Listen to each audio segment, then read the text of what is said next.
இவ்வுலகம் இருண்ட பின்னும் இருளாத பாகம் எது? கதிர் வந்து பாயும் உங்கள் கண்களடி. பல உலக அழகிகள் கோடி உன் பாதம் தழுவலாம் பாடி.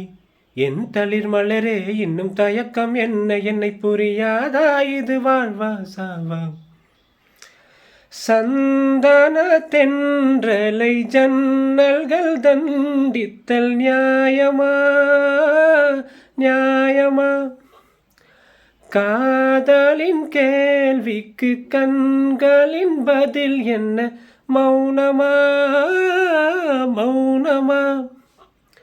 அன்பே எந்தன் காதல் சொல்ல நொடி ஒன்று போதுமே, அதை நானும் மெய்ப்பிக்கத்தானே ஒரு ஆயுள் வேண்டுமே.